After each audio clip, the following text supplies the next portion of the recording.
Во денешниот тест ја имаме Toyota Camry, автомобил кој беше отсутен од европскиот пазар повеќе од 20 години.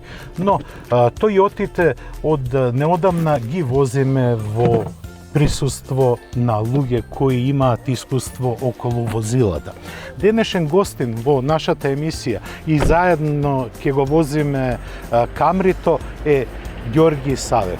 Добре дојде во Автомагазин. Ѓорги Савев е познат ентузијаст што се однесува до автомобилите, а инаку е познат по неговите бизниси, односно ко собственик е на неколку радиостаници. Пред едно 5 години председателот на управниот одбор на Toyota, Акидо Тојода, реши да Toyota не прави веќе автомобили со здодевен дизајн. Предниот дел е импресивен и преубав, така е. Но друг сегмент од линијата на возилото мене ми остаи посебен впечаток, а тоа е страничната силуета. Силуетата, да. Имаш право, делува лимузински, делува многу американски. Но и нормално е да делува американски, бидејќи се произведува во Америка, односно во Соединетите Американски држави. Но се слагам со тебе, контурата е динамична. Па се гледа и овој потези до задните светла, кои даваат една поинаков впечаток на целата лимузина. Погледот на задниот дел дава малце и доза на агресивност и страв да не се впушташ во разноразни предизвикувања на возачот на Камрито, бидејќи може да те остави да го гледаш цело време во задниот дел на возилото. Така е. А кога сме кај задниот дел имаме и голем гепек. Имаше шанса да се повозиш со твоето семејство во текот на викендот. Гепекот е доста голем и може да ги задоволи. И доста задоволителен за едно четворочлено семејство. Или за бизнес лимузина. Така. Но, доста беше зборување околу изгледот, тоа се индивидуални работи на кого што му се допаѓа, на кого не му се допаѓа. Само ќе те дополнам на уште еден момент кој што во автоиндустријата во последните години ствара лажна слика на имателите на возила. За разлика од неколку производители кои што ставаат лажни ауспуси по скопски, да, овде е ауспухот вистински, кој што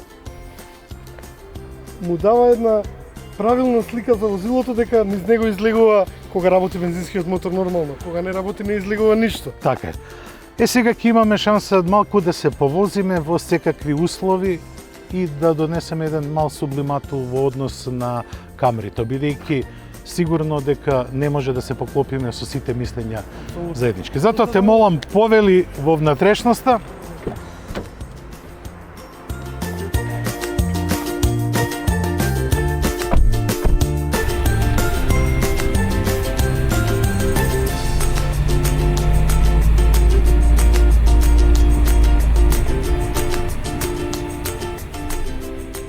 Ѓори имаше шанса да го возиш Камрито пред мене, дури. Така. И имаш створено одредена слика. Тоа е и поентата на денешното наше возење, да си ги размениме мислењата и впечатоците околу Камрито. И нормално, бидејќи те земав од работа од Сити Радио, ќе почнеме со градското возење. Кои се твоите впечатоци за Камри? Јас мислам дека оваа лимузина е постворена да биде и економична, и моќна во градски услови, но и добро управлива. Управливо, што се однесува до моќта, тука немаме двојби. Бензински и електромотор кој што произведуваат околу 211 конски сили, ако не сум точно поправиме, кои што работат во една синергија кога е потребно, а кога не е потребно, и даваат на колата еколошка боја и еколошка свест, допринесуваат луѓето да не загадуваат, што нас ни е преку потребно, знаеме сите за Скопје. Да, но тоа е друга тема, бидејќи автомобилите многу малце загадуваат. Знам. Учествуваат во загадувањето со 11%. Други се локациите каде што треба да го бараме решението за загадувањето. Но и ова е еден дел од тоа решение, нели? Така е. Значи, автомобилот за градски услови е се однесува како класичен седан. Има една просторност за луѓе кои што имаат и деца и семејство или гости или пријатели. Мислам дека гледачите ќе можат да видат дека има еден простор кој што е сосем доволен за 4 или 5 возрастни луѓе да се пренесат од точка А до точка Б. Оваа генерација на Камри е малце спуштена на земја, тежиштето е мислам поставено ниско и дава простор или можност за лесни маневрирање низ град кои што се и преку потребни во нашето градско сафари возење, да не видам лош.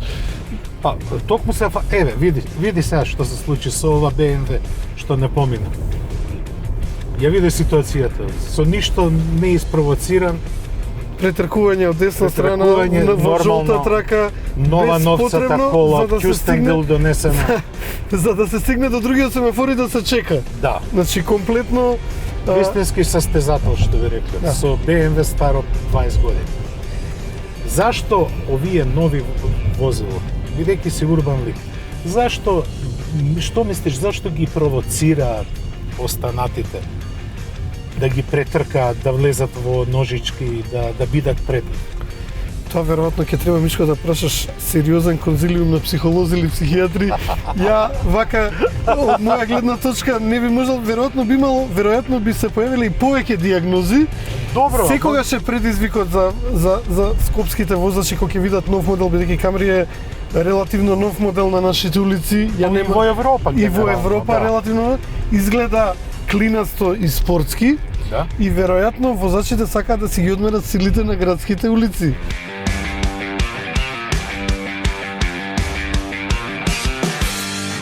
Во градски услови Камрито се однесуваше, барем според мене, повеќе од коректно, да не кажам одлично.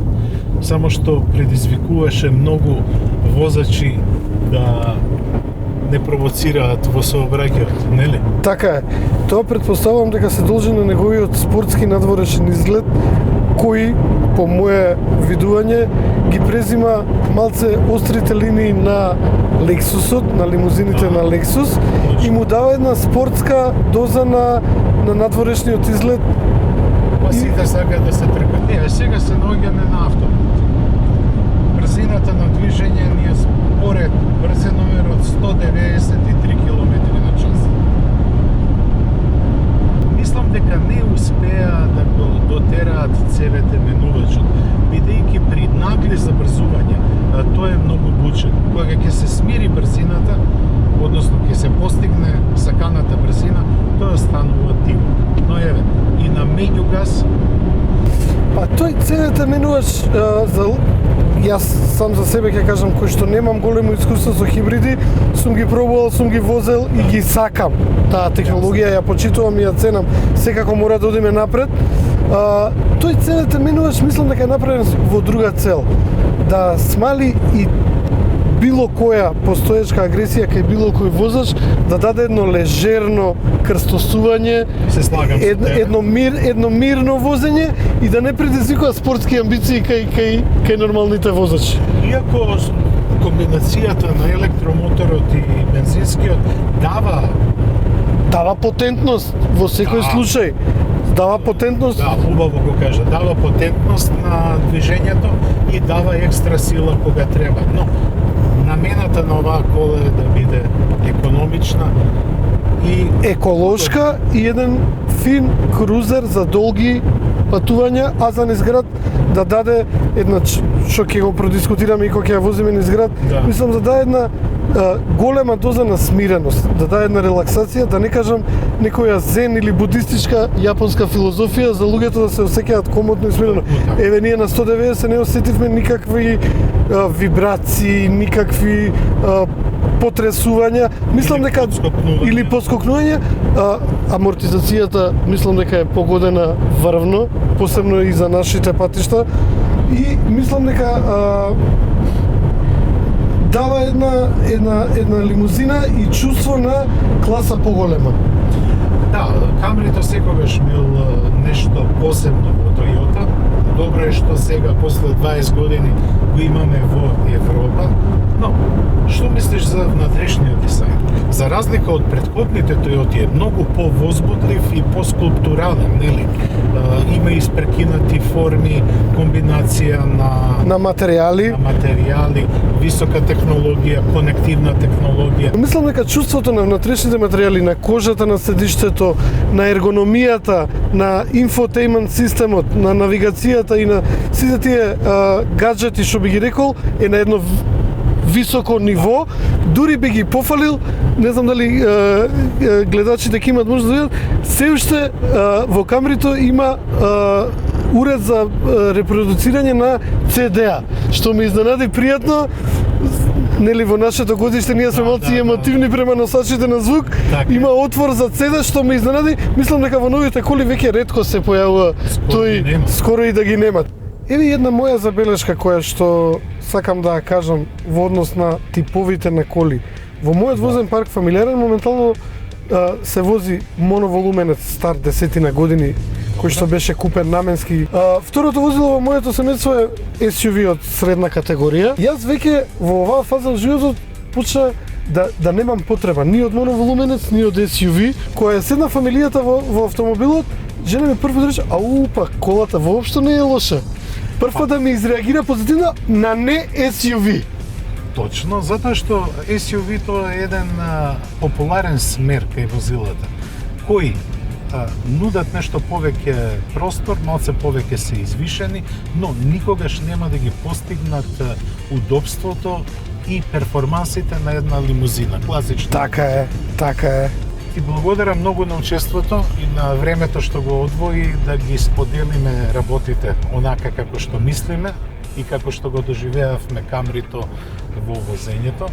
Ти посакувам многу успехи во твојата работа, со твоите радија, повеќе слушатели, за да можеш повеќе коли да купуваш. Јас да ти се заблагодарам уште еднаш на поканата да присуствувам на едно вакво снимање и возење, кое што мене ми беше и лично како фан и љубител на автомобилите, ми беше чест и привилегија да бидам дел од твојата емисија, која што ја пратам повеќе од 20 години редовно. Ти благодарам многу. И се надевам дека секогаш кога ќе треба ќе бидеме на располагање за да споделиме мислење од еден аматер, непрофесионален. И јас секако дека би те поканал повторно да ги размениме нашите мислења, но немој да ти влезе во навика па да бараш и пари. Секогаш ќе ми биде задоволство, а за пари ќе се договориме. Да само без камери. Лесно е за пари нема. Пари нема. Почитувани гледачи, ви благодарам што не следевте и овој пат, а следната средба е за 7 дена. До гледање.